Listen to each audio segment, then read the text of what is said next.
بعد السلطات الإسرائيلية ما أعلنت عن اجتياح رفح، حركة المرور بمعبر رفح سواء من الأشخاص أو دخول المساعدات توقفت بشكل كامل. وفي الحلقة دي هعرض لك أهم منافذ قطاع غزة على العالم الخارجي.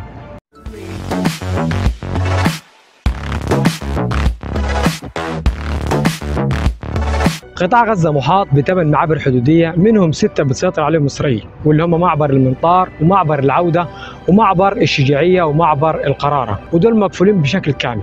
بالإضافة لمعبرين واللي هم معبر بيت حنون وده مخصص لعبور الأفراد فقط، ومعبر كرم أبو سالم وده مخصص للحركة التجارية ومرور الشاحنات، ومعبرين من ناحية مصر واللي هم معبر رفح وده مخصص لعبور الأفراد وأحيانا دخول المساعدات منه، وبوابة صلاح الدين ودي مخصصة للحركة التجارية ودخول الشاحنات، ودول هتكلم عنهم بالتفصيل في حلقتنا. والمعبرين اللي شغالين سواء من ناحية إسرائيل واللي هم معبر بيت حنون ومعبر كرم أبو سالم، أو من ناحية مصر واللي هم معبر رفح وبوابة صلاح الدين، هم المنافذ الوحيدة لقطاع غزة على العالم الخارجي.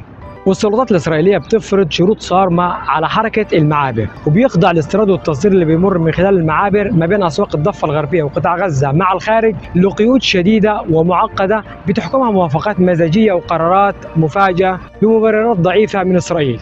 ودلوقتي خليني أحكي لك قصة قطاع غزة مع إسرائيل من بعد 2005. من بعد خروج إسرائيل من قطاع غزة في 2005 اتحول قطاع غزة لسجن كبير بتحوطه الأسلاك والحواجز من كل الاتجاهات. ولما سيطرت حركة المقاومة الإسلامية حماس على قطاع غزة في 2007 فرضت إسرائيل حصار مشدد على القطاع، واللي تسبب في معاناة سكان قطاع غزة من أوضاع اقتصادية وإنسانية متردية. وكل الإجراءات المطبقة على القطاع من إسرائيل تعتبر في حكم العقاب الجماعي لسكان قطاع غزة، واللي عددهم بيتخطى 2.5 مليون فلسطيني. ودلوقتي هنتكلم عن معبر رفح واللي موقعه على الخريطة في أقصى جنوب محافظة رفح على الحدود المصرية الفلسطينية. معبر رفح بيتم إدارته بعمل مشترك ما بين مصر وهيئة المعابر والحدود الفلسطينية التابعة لوزارة الداخلية والأمن الوطني الفلسطيني تحت رقابة الاتحاد الأوروبي. ومع وصولنا ل 2007 وسيطرة حماس على قطاع غزة، رفضت حماس مشاركة إسرائيل في تشغيل المعبر، وده اللي تبعه رفض الاتحاد الأوروبي التعامل مع أي شخص محسوب على حماس، وتم إغلاق المعبر. ومن بعدها فتح وإغلاق المعبر كان بيتم حسب مسار العلاقات ما بين مصر وحركة حماس، وفتح المعبر كان بيتم لمرور الحالات الإنسانية في أثناء فترة الحروب ما بين إسرائيل وقطاع غزة، بالإضافة لدخول المساعدات الإنسانية. ولما وصلنا ل 12 أكتوبر 2017 بعد مرور 10 سنين من سيطرة حماس على قطاع غزة، استلمت السلطة الفلسطينية إدارة القطاع بعد توقيع حماس وفتح على اتفاق مصالحة ما بينهم في القاهرة لإنهاء الانقسام الداخلي المستمر من 2007. وبخصوص معبر رفح في جزئيه حابه اوضحها لك، وهي انه رغم ان اسرائيل مش متواجده بشكل رسمي في معبر رفح الا انها بتديره بشكل غير مباشر، بمعنى ان اي حد عايز يمر من معبر رفح سواء كان افراد او شاحنات كان لازم يكون بعلم من الحكومه الاسرائيليه وعلم من السلطات الفلسطينيه. وعلى اي حد عايز يمر من المعبر كان لازم انه يبلغ الجهات العليا في السلطه الفلسطينيه واللي بدورها بتبلغ الحكومه الاسرائيليه. ورد اسرائيل على السلطه الفلسطينيه بالموافقه والرفض على عبور اي حد من المعبر. ودلوقتي هستعرض معاك تدخلات اسرائيل في فتح واغلاق معبر رفح، على الرغم من ان مفيش وجود للقوات الاسرائيليه على الحدود ما بين مصر وقطاع غزه عند معبر رفح.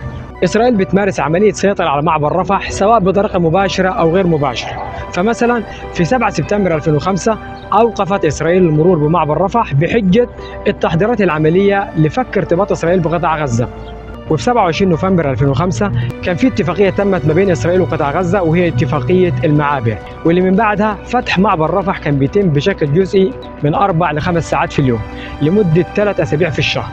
وحجة إسرائيل هي عدم استكمال أفراد بعثة المساعدة الحدودية للاتحاد الأوروبي للبدء في تنفيذ اتفاقية المعابر ما بين إسرائيل وقطاع غزة. وفي شهر ديسمبر 2005 ساعات العمل في معبر رفح زادت ووصلت ل 8 ساعات. ومع بداية 2006 وافقت إسرائيل على فتح معبر رفح لمدة 10 ساعات في اليوم. ولكن في 25 يونيو 2006 إسرائيل صعدت حصارها على قطاع غزة بعد أسر الجندي الإسرائيلي جلعاد شاليط، وأغلقت المعبر تماما باستثناء فتحه لساعات محدودة في فترات زمنية متباعدة ما توفيش في حاجة الحالات الضرورية لسكان قطاع غزة، وكل ده كان بهدف الضغط على الفلسطينيين لإطلاق سراح الأسير الإسرائيلي جلعاد شاليط.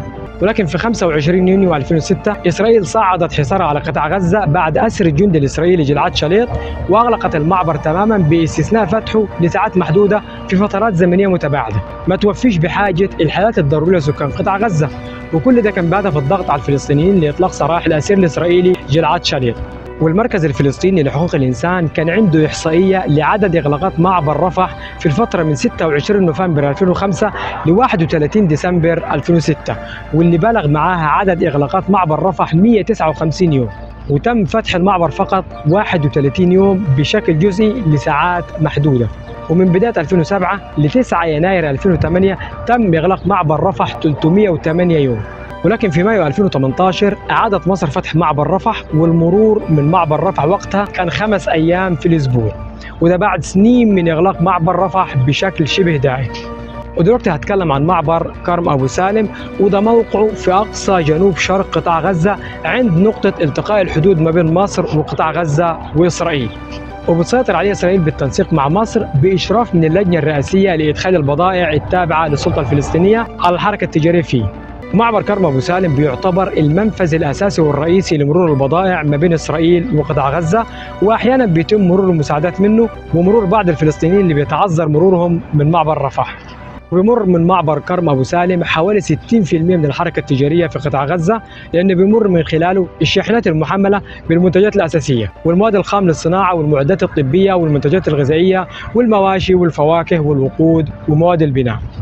ومعبر كرم أبو سالم بدأت إسرائيل في تشغيله لأول مرة في 2005 لإتاحة دخول المساعدات الإنسانية لقطاع غزة، وساعات العمل فيه كانت مقيدة بساعات محددة، وبتفرض إسرائيل شروط معقدة للمرور من معبر كرم أبو سالم، وكل ده هدفه عرقلة وخنق الاستيراد والتصدير، ودائما بيتم استخدام المعبر كورقة ضغط لابتزاز حركة حماس والفلسطينيين.